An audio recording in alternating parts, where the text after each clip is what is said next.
एक ऐसी अभिनेत्री जिसने बचपन से ही अपनी जिंदगी सिनेमा के नाम कर दी।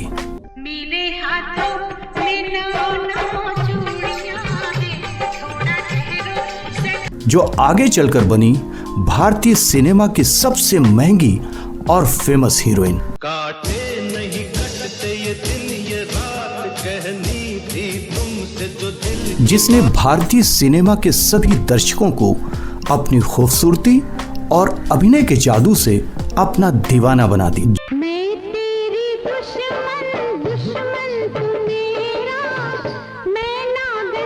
जो थी खूबसूरती और अभिनय की अनूठी मिसाल और जिसे लोगों ने उसका नाम दिया हवा हवाई।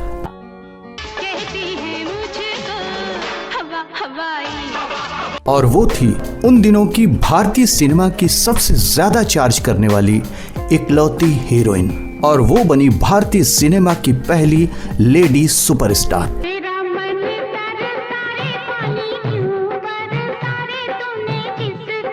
कैसे इस अभिनेत्री ने अपने ही भाई को राखी बांधते बांधते उसी से कर ली थी शादी, और कैसे शादी के पहले ही बन गई उसके बच्चे की माँ। लगी आज सावन के फिर वो झड़ी है। और क्यों समाज और परिवार के डर से की गई थी ये शादी।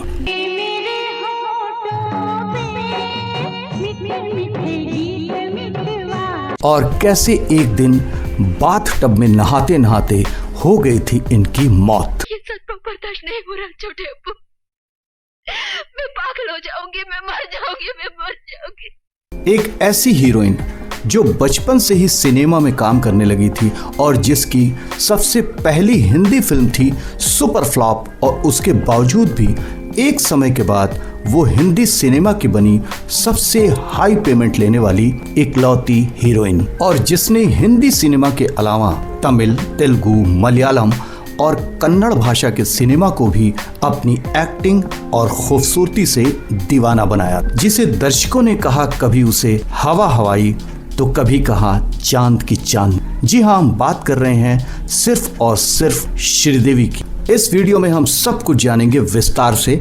श्रीदेवी का फिल्मी सफर कैसे शुरू हुआ और उसके जीवन में क्या क्या घटित हुआ, ये सब जानने के लिए आप सब हमारे साथ बने रहिए इस वीडियो के अंत तक।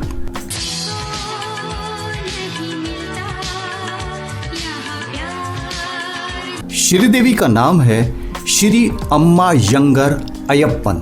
इनका जन्म 13 अगस्त 1963 को मद्रास यानी तमिलनाडु के एक गांव जिसे मीड़ापट्टी कहा जाता है में हुआ था। यह गांव जिला शिवकाशी में पड़ता। इनके पिता का नाम था अय्यर रेंजर, जो शिवकाशी में ही एक वकील के तौर पर काम करते थे। इनकी मां का नाम था राजेश्वरी अंजार, जो तिरुपति आंध्र प्रदेश की रहने वाली थी और एक घरेलू महिला थी। श्रीदेवी के पिता ने 2 शादियां की थी। श्रीदेवी दूसरी पत्नी की संतान है। श्रीदेवी की एक छोटी बहन भी है जिनका नाम है श्रीलता। श्रीदेवी के 2 भाई भी हैं, सतीश और आनंद, जो इनके पिता की पहली पत्नी से हैं। श्रीदेवी ने शुरुआती दिनों में दोनों भाइयों से दूरी बना के रखी थी। कारण था पारिवारिक मनमुटाव। श्रीदेवी के पिता थे तमिल और माता थी तेलुगु। यही कारण रहा है कि श्रीदेवी तमिल और तेलुगु दोनों राज्यों की भाषा और संस्कृति से भली भांति परिचित।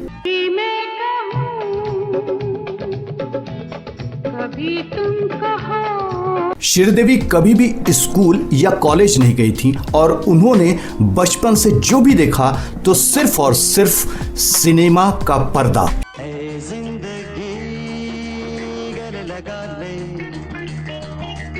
श्रीदेवी ने अपना फिल्मी सफर 4 साल की उम्र में शुरू कर और श्रीदेवी ने बाल कलाकार के रूप में फिल्मों में काम करना शुरू कर दिया था। साल 1967 का वो समय जब श्रीदेवी ने पहली बार एक तमिल भाषा की फिल्म कंधन करुणाई में काम किया था, और इस फिल्म में श्रीदेवी के साथ शिवाजी गणेशन, शिव कुमार और जयललिता जैसे बड़े कलाकार मुख्य भूमिका में थे। श्रीदेवी ने इस फिल्म में भगवान मुर्गन का बाल रूप निभाया था। इस फिल्म में निभाई गई भूमिका को लोगों ने बहुत पसंद किया, लिहाजा ठीक 2 साल बाद 1969 में फिर इसी तरह की एक फिल्म आई जिसमें श्रीदेवी ने एक बार फिर से मुर्गन का अभिनय किया था। 1971 में इनका बाल कलाकार के रूप में नाम काफी फेमस हुआ और एक मलयालम फिल्म ओम पत्ता में इन्होंने ऐसा काम किया, उन्होंने इस फिल्म में ऐसा किरदार निभाया कि इनकी अभिनय क्षमता को देख करके लोग दंग रह गए। इनकी इसी अभिनय क्षमता को देखते हुए केरल राज्य सरकार ने इनको बेस्ट चाइल्ड एक्टर के अवार्ड से नवाजा। इतनी कम उम्र में सिने अवार्ड पाने वाली ये पहली बाल कलाकार थीं और ये अवार्ड मिलने के बाद श्रीदेवी के नाम में और 4 चांद लग गए। सन 1967 से लेकर के 1972 तक श्रीदेवी ने भगवान के ही रोल किए थे। श्रीदेवी ने तेलुगु, कन्नड़, मलयालम, तमिल जैसी कई सुपरहिट फिल्मों में अपनी एक्टिंग का जलवा दिखाया।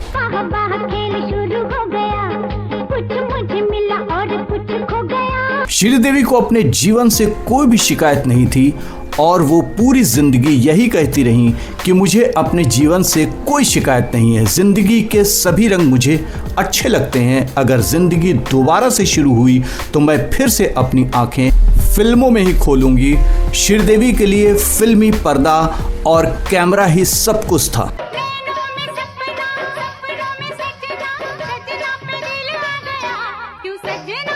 श्रीदेवी को काम और नाम दोनों ही मिलता गया और श्रीदेवी अपनी मेहनत और लगन से अपने कद को और बड़ा करती चली गई। श्रीदेवी को अपने बचपन के दिनों से ही डांस और अभिनय दोनों की काफ़ी रुचि थी और यही कारण था कि श्रीदेवी अव्वल नंबर की डांसर भी थी। फिल्म की कहानी एक तरफ होती थी और श्रीदेवी का डांस एक तरफ होता था। उनके डांस की पूरी दुनिया दीवानी थी।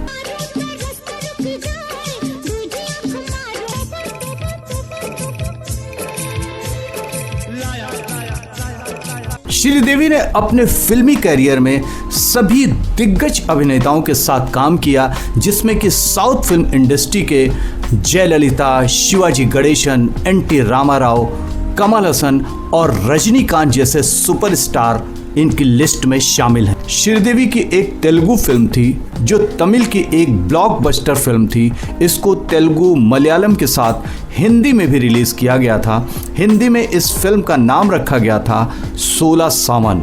ये फिल्म 1979 में बनकर रिलीज हुई थी। पहले श्रीदेवी ने इस फिल्म में काम करने से मना कर दिया था क्योंकि उनको लैंग्वेज प्रॉब्लम थी। उनको ना ही हिंदी आती थी और ना ही इंग्लिश। लेकिन इन सब के बावजूद इस फिल्म के डायरेक्टर ने श्रीदेवी को इस फिल्म में काम करने के लिए मना लिया और बाद में श्रीदेवी ने इस फिल्म में काम करने के लिए हाँ कर दी और इस तरह श्रीदेवी आ गई मुंबई।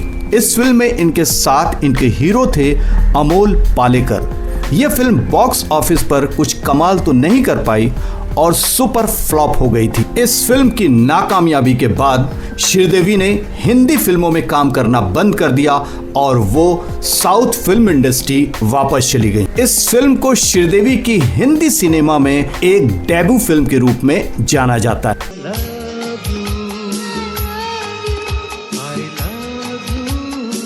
हिंदी फिल्म इंडस्ट्री से लौटने के बाद श्रीदेवी साउथ की फिल्मों में बराबर काम करती रही और 1981 में उनको पहली बार तमिल फिल्म फेयर अवार्ड के फंक्शन में इनको बेस्ट एक्ट्रेस का अवार्ड मिला। फिल्म थी मैडम कोकिला। इसके बाद सन 1982 में श्रीदेवी को एक बार फिर से अवार्ड मिला। ये अवार्ड उनको तमिल फिल्म मूंड्रम पेराई के लिए दिया गया। इस फिल्म के डायरेक्टर थे बलू महेंद्रा। ये कमल हसन और श्रीदेवी स्टारर फिल्म थी और जिसका कि आगे चलकर हिंदी रीमेक हुआ और उस फिल्म का नाम रखा गया सदमा। श्रीदेवी का भारतीय हिंदी सिनेमा में पहले काम सही नहीं था। उनकी पहली ही फिल्म 16वां सावन बुरी तरह से फ्लॉप हो गई थी। लिहाजा 4 साल बाद श्रीदेवी ने एक बार फिर से 1983 में मुंबई आई और इस बार श्रीदेवी ने अपना एक एक कदम बहुत ही फूंक फूंक कर रखा और फिल्म की हिम्मत वाला। इस फिल्म के लिए श्रीदेवी ने बहुत ही मेहनत से काम किया और ये फिल्म जब रिलीज हुई तो बॉक्स ऑफिस पर धमाल मच गया और ये फिल्म इतनी बड़ी हिट साबित हुई कि इस फिल्म से श्रीदेवी रातों रात हिंदी सिनेमा की स्टार बन। ये फिल्म उस साल की ब्लॉकबस्टर फिल्म साबित हुई और इस फिल्म से अभिनेता जितेंद्र को भी काफी फायदा हुआ क्योंकि इससे पहले जितेंद्र की फिल्में भी फ्लॉप जा रही थी और ये फिल्म श्रीदेवी के साथ हिम्मत वाला करने के बाद उनको भी काफी फायदा मिला। इस फिल्म में जितेंद्र और श्रीदेवी की जोड़ी को काफी पसंद भी किया गया था। इस फिल्म में जितेंद्र और श्रीदेवी के डांस की आज भी तारीफ होती है।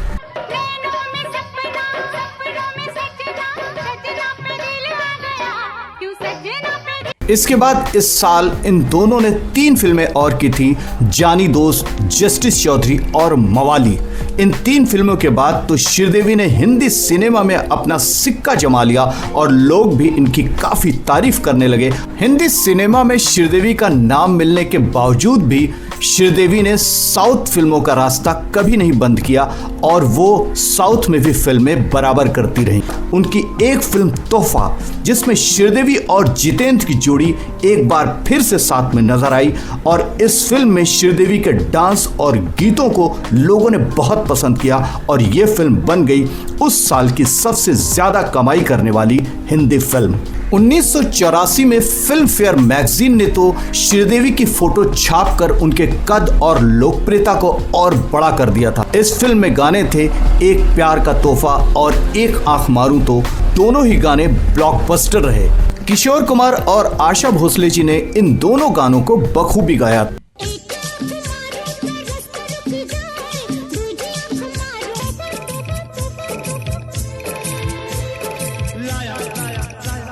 श्रीदेवी एक ऐसी हीरोइन थी जो एक तरफ धर्मेंद्र के साथ नाकाबंदी, फरिश्ते और वतन के रखवाले जैसे फिल्मों में काम किया तो दूसरी तरफ उनके बेटे सनी देओल के साथ चालबाज, निगाहें जैसे फिल्मों में भी काम किया।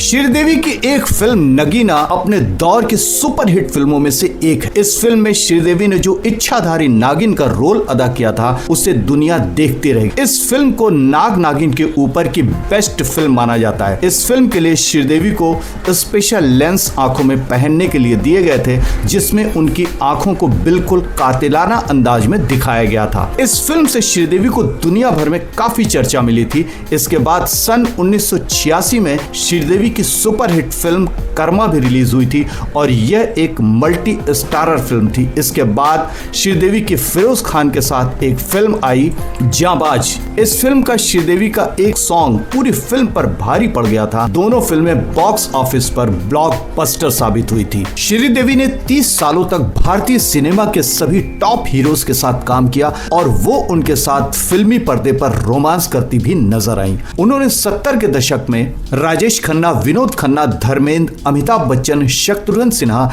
जितेंद्र और ऋषि कपूर के साथ काम किया तो वहीं 80 के दशक में मिथुन चक्रवर्ती, सनी देओल, अनिल कपूर, जैकी श्रॉफ के साथ भी काम किया और 90 के दशक में शाहरुख खान, अक्षय कुमार, सलमान खान की भी नायिका बनकर वो फिल्मी पर्दे पर नजर आई।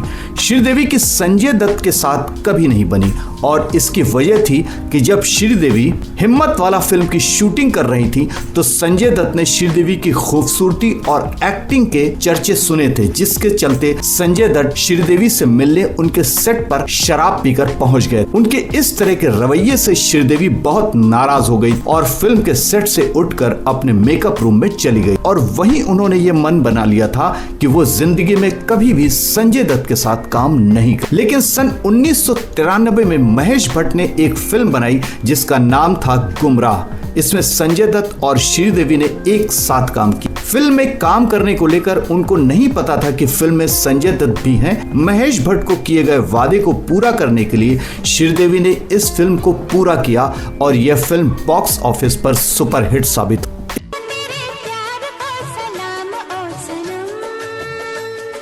इसके बाद यश चोपड़ा ने एक फिल्म बनाई जिसका नाम था चांदनी। इस फिल्म में श्रीदेवी को दर्शकों के सामने एक अलग ही ढंग से पेश किया गया था। इस फिल्म में श्रीदेवी के कपड़ों के स्टाइल को बहुत ही पसंद किया गया था। इस फिल्म में जो ड्रेस कोड श्रीदेवी ने पहने थे वो उस समय की हर लड़की की पसंद बन गए थे और इस फिल्म के गाने आज भी लोगों की जुबान पर। 80 से 90 के दशक में वो सबसे ज्यादा पेमेंट लेने वाली इकलौती हीरोइन थी और इनकी एक्टिंग और खूबसूरती का हर डायरेक्टर और प्रोड्यूसर दीवाना हो गया था। श्रीदेवी ने सदी के महानायक अमिताभ बच्चन के साथ भी काम किया। उनके साथ श्रीदेवी ने आखिरी रास्ता, खुदा गवाह, इंकलाब जैसी फिल्में और आखिरी रास्ता वही फिल्म है जिसमें श्रीदेवी की हिंदी डबिंग हीरोइन रेखा ने, क्योंकि श्रीदेवी को हिंदी नहीं आती थी लिहाजा उनकी हिंदी डबिंग एक्ट्रेस रेखा के द्वारा कराई गई। श्रीदेवी की एक्टिंग और खूबसूरती किसी से भी छिपी नहीं है। जिसने भी श्रीदेवी को देखा वो उनका दीवाना हो गया। श्रीदेवी अपनी प्राइवेट और पब्लिक लाइफ को एकदम अलग अलग रख। सन 1984 में श्रीदेवी एक फिल्म कर रही थी और जिसका नाम था जाग उठा इंसान और इस फिल्म में श्रीदेवी के को एक्टर थे मिथुन चक्रवर्ती। बताया जाता है कि इस फिल्म के दौरान श्रीदेवी मिथुन चक्रवर्ती को पसंद करने लगी थी, जबकि श्रीदेवी ये जानती थी कि मिथुन चक्रवर्ती पहले से ही शादीशुदा हैं, लेकिन इसकी परवाह न करते हुए ये दोनों प्यार में बहते चले गए। उस वक्त इन दोनों के प्यार के चर्चे फिल्मी गलियारों पर जोरों पर थे। जानकार बताते हैं कि श्रीदेवी और मिथुन चक्रवर्ती ने गुपचुप तरीके से शादी भी कर ली थी। उस वक्त की एक फैन नामक पत्रिका ने उनके विवाह प्रमाण पत्र को प्रकाशित भी किया था। उसके बाद इन दोनों का ये शादी का राज सभी लोगों के सामने आ गया था। उन दोनों के द्वारा इस तरह उठाए गए कदम की काफी आलोचना भी हुई थी और जब इस बात की खबर मिथुन चक्रवर्ती की पत्नी योगिता बाली को लगी तो वो हैरान रह गईं। वो समझ ही नहीं पा रही थी कि वो क्या डिसीजन लें। इसीलिए उन्होंने उस वक्त अपनी जिंदगी खत्म करने का फैसला कर लिया, क्योंकि वो मिथुन चक्रवर्ती से किसी भी कीमत पर अलग नहीं होना चाहती। और इसका असर ये हुआ कि मिथुन चक्रवर्ती अपनी पत्नी योगिता बाली के दबाव में आ गए और उन्होंने श्रीदेवी से अपनी दूरियां बना ली और इस तरह से मिथुन चक्रवर्ती ने श्रीदेवी का साथ हमेशा के लिए छोड़ दिया। दो दीवाने इतनी दूरी एक दूसरे के बगैर कैसे जिएंगे? अल्लाह, हजारों रातें हजारों दिन मेरी बादशाह के बगैर।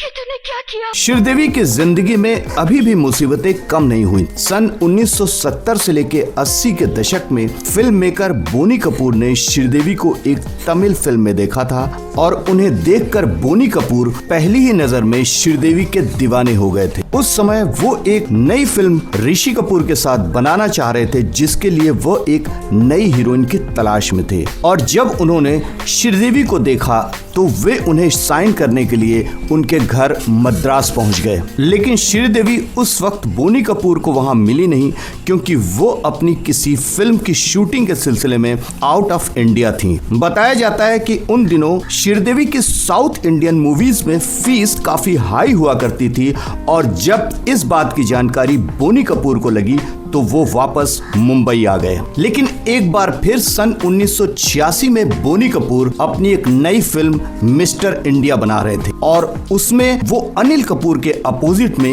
एक नई हीरोइन की तलाश कर रहे थे और इसलिए उनको एक बार फिर ख्याल आया श्रीदेवी का और वो एक बार फिर श्रीदेवी के घर मद्रास पहुंच गए और जहां उनकी मुलाकात श्रीदेवी से हुई। बोनी कपूर श्रीदेवी से पहली मुलाकात में ही अपना दिल दे बैठे। उस समय श्रीदेवी की फिल्म की फीस 8 लाख हुआ करती थी और उनकी शूटिंग की सारी डेट्स उनकी माँ ही फाइनल करती थी। श्रीदेवी की माँ ने बोनी कपूर से उनकी फिल्म के लिए 10 लाख रुपए की डिमांड की, जो उस वक्त की काफी हाई पेमेंट हुआ करती थी। लेकिन बोनी कपूर श्रीदेवी के इतने दीवाने थे कि उन्होंने उनकी माँ को 10 लाख की जगह 11 लाख रुपए दिए और उनकी सारी डेट्स बुक करवा ली।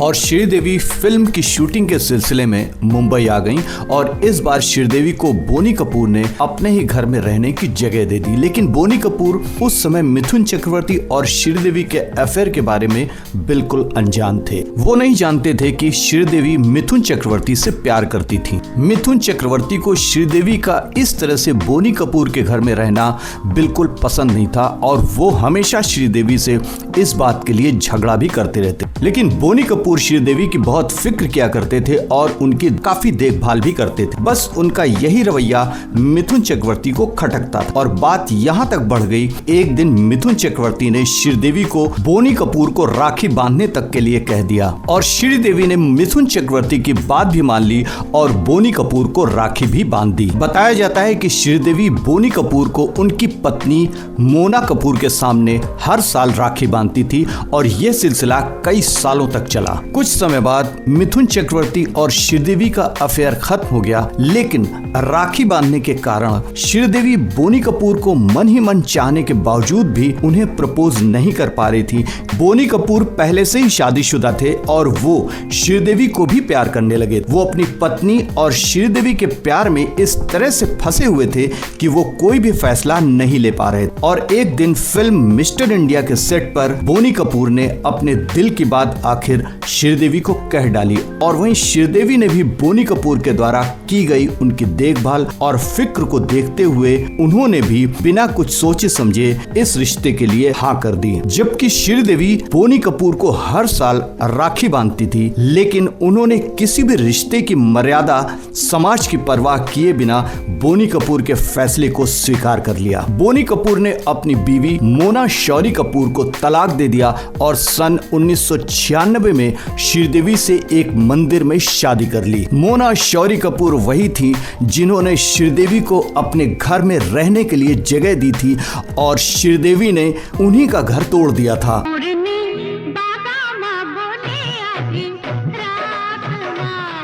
उनकी शादी के बाद उनकी कड़ी आलोचना भी हुई। श्रीदेवी को पहली बार मीडिया ने घर तोड़ने वाली महिला का खिताब दिया। श्रीदेवी की मुश्किलें अभी भी यहाँ खत्म नहीं हुई थी। बताया जाता है कि श्रीदेवी शादी से पहले ही प्रेग्नेंट हो गई थी और इसीलिए ये शादी जल्दबाजी में एक मंदिर में की गई। बताया तो यहाँ तक जाता है कि श्रीदेवी शादी के समय 7 महीने के प्रेग्नेंट थी। उनकी पहली बेटी जानवी कपूर वही बेटी है। बताया जाता है कि श्रीदेवी ने 2 बच्चों को जन्म दिया, जिसमें उनकी पहली बेटी जानवी कपूर जो कि शादी से पहले हुई और दूसरी बेटी खुशी कपूर जो शादी के बाद पैदा हुई थी। बोनी कपूर की पहली पत्नी मोना शौरी कपूर ने भी 2 बच्चों को जन्म दिया था, जिनका नाम था अर्जुन कपूर और अंशुल कपूर। शादी के बाद श्रीदेवी ने 15 साल तक फिल्मों से दूरी बना के रखी थी और इस 15 साल में उन्होंने अपना पूरा समय अपने परिवार और बच्चों के लिए दिया। और 15 साल बाद श्रीदेवी ने एक बार फिर से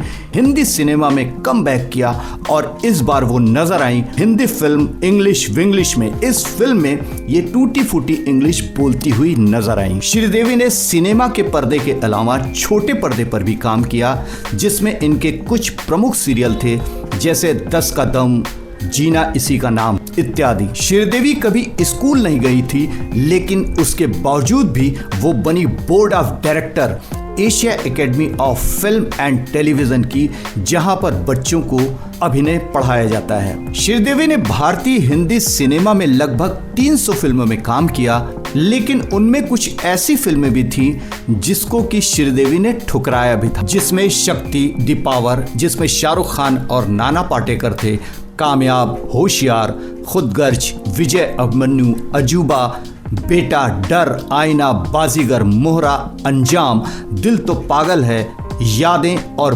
बागवान जैसी फिल्में भी शामिल थीं। 1982 में तमिल फिल्म मैडम कोकिला के लिए उनको फिल्म फेयर बेस्ट एक्ट्रेस के अवार्ड से सम्मानित किया गया। 1990 में हिंदी फिल्म चालबाज के लिए फिल्म फेयर सर्वश्रेष्ठ अभिनेत्री के खिताब से सम्मानित किया गया।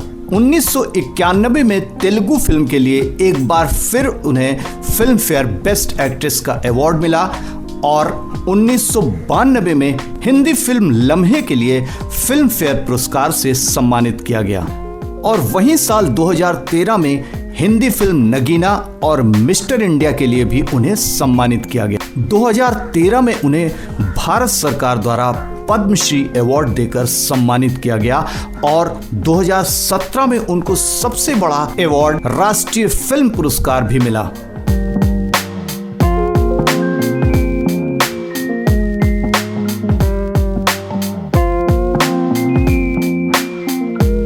श्रीदेवी अपने भतीजे मोहित मारवा की शादी अटेंड करने के लिए दुबई गई थी और वहां वो अपने परिवार के साथ हंसी खुशी समय बिता रही थी।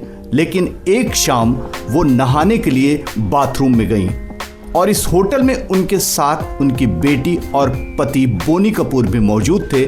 श्रीदेवी जब बाथरूम से काफी समय तक बाहर नहीं आई तो बोनी कपूर ने अंदर झांक कर देखा तो श्रीदेवी बाथ टब में पूरी तरह से डूबी हुई थी। उन्होंने श्रीदेवी को उस वक्त मृत पाया। वो दुनिया को अलविदा कह चुकी थी। पुलिस ने जांच की तो पता चला कि श्रीदेवी ने काफी शराब पी रखी थी और शराब के नशे में ही वो बाथ टब में डूब गई और उसी बाथ टब में डूबने से उनकी मृत्यु हो गई। यही रिपोर्ट लगाकर दुबई पुलिस ने इस केस को बंद कर दिया और उसी रात श्रीदेवी के पार्थिव शरीर को मुंबई लाया गया। श्रीदेवी की अंतिम यात्रा में अपार भीड़ और जन सैलाब उमड़ पड़ा। इससे पहले इतना बड़ा जन सैलाब किसी ने नहीं देखा और रामेश्वरम तमिलनाडु में उनकी अस्थियां विसर्जित कर दी गईं। 24 फरवरी 2018 को श्रीदेवी हमारे बीच से हमेशा के लिए चली गई। उनकी याद में मैडम तुषार वैक्स म्यूजियम में उनकी हवाई वाली मूर्ति लगाने का ऐलान किया गया है। श्रीदेवी के शानदार और यादगार सफर को हमेशा याद किया जाएगा। श्रीदेवी का शरीर भले ही आज इस दुनिया में नहीं है, लेकिन उनकी यादें हमारे दिलों में हमेशा जिंदा रहेंगी और जब तक भारतीय सिनेमा जिंदा रहेगा उनका नाम हमेशा बुलंदियों पे रहेगा। दोस्तों, आज का हमारा ये श्रीदेवी के ऊपर का एपिसोड कैसा रहा, अपनी राय हमें कमेंट बॉक्स में जरूर दें। धन्यवाद।